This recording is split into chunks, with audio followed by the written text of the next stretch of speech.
Hello guys, back to another video. Sam ready వీడియోకి స్వాగతం సుస్వాగతం.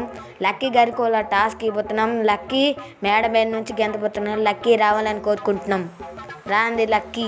చూడండి, లక్కీ గారు వచ్చారు. లక్కీ మేడ మీద నుంచి గెంతగలవా? గెంతేస్తా. అంత ధైర్యవంతుడువా నువ్వు? నేనే గెంతలేపానంటే లక్కీ గారు గెంతేస్తాను అంటున్నాడు. చూడండి గైస్, లక్కీ గారు ఎంత ధైర్యవంతుడు, చాలా ధైర్యవంతుడు. లక్కీ గారు వచ్చారు చూడండి. ఇప్పుడు గెంతపోతున్నా లక్కీ గారు మేడ మీద నుంచి. మీకు అలా చూపడుతున్నాం కానీ రియల్ గా గెంతలేట్లే. లక్కీ గారు తోసేస్తున్నాను చూడండి. లేదు తోస్తాను లక్కీ గారికి మాత్రం మీరు జోకేని. చూడండి, ఇలా గెంతిస్తారు లక్కీ గారు. అలా క్రియేట్ చేసినాము చూడండి. గెంతీసినలా క్రియేట్ చేసినాం. అంత బాగున్నది కదా, అంత చాలా బాగా చేసాం. మీరు చూస్తున్నారు కానీ లైక్ అండ్ సబ్స్క్రైబ్ చేయట్లేదు. నెక్స్ట్ వీడియోని కలుస్తాం. Bye bye, Tata.